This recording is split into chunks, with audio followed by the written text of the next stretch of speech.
Lankan, could you explain your experience with court specialization and what that does for efficient justice? Yes, so from the UK perspective, England and Wales essentially, yes, specialization both in terms of judiciary, specialization as well within our prosecutorial teams, and even obviously on the legal side. If there are any lawyers interested in this, obviously if you go into the Temple, you will see chambers with names all down the front of the office. And generally speaking, each one of those chambers will have a complete specialization, and that can be shipping or criminal or civil. And in the judiciary, we obviously have the specialist high court like Colombo, which has its 3 commercial high courts, but we also have specialist intellectual property courts and, for instance, even specialist libel judges, although they're not termed libel judges, but they will be assigned to specific cases.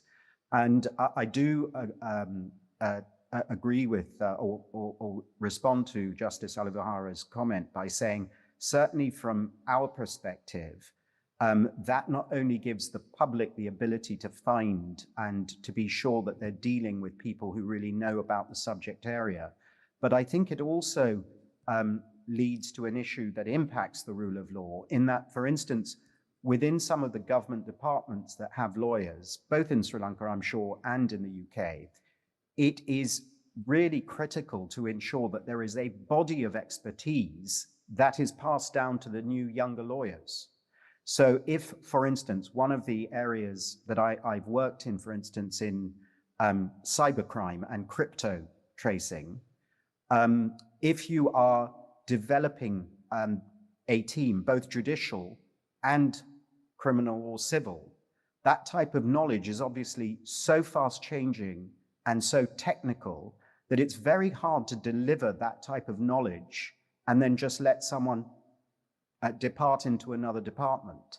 So although there could be, of course, rotational periods after a period of time, I do think it's hugely important that there is specialization, and I think it really benefits the whole justice system.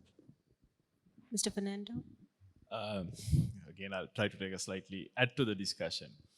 So on specialization, short answer in things like commercial matters, investment disputes, yes.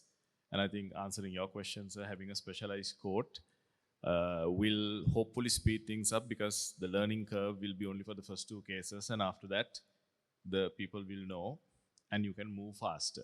But I wouldn't limit that to the judiciary only. The specialization is within the bar. There is no mechanism for us to transfer the economic policies of the government into the judicial or justice sector.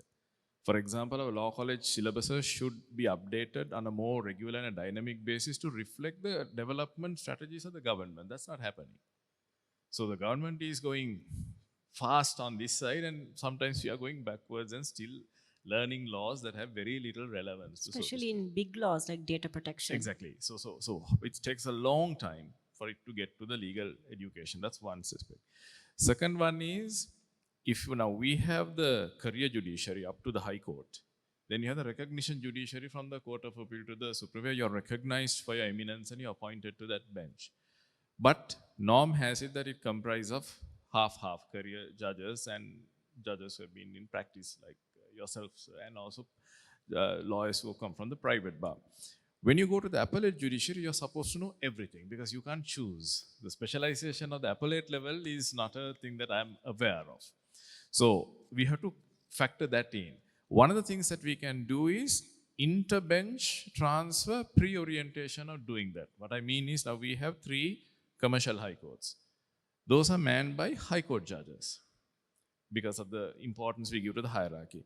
But these high court judges come from the same cadre of high court judges who hear crimes on indictment.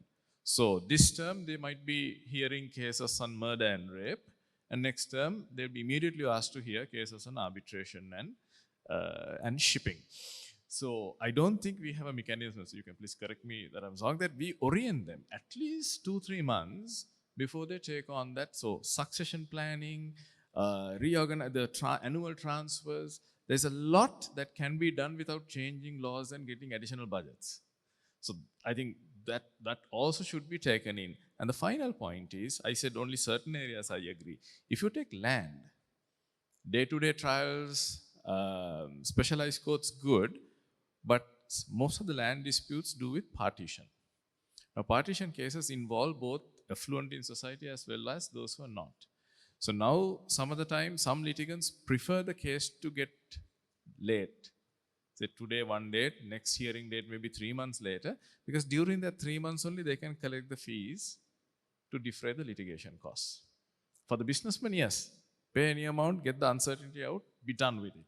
But for those guys, I won't be able to pay my legal representative unless I have given some time to earn. So it's a social issue that we need to balance.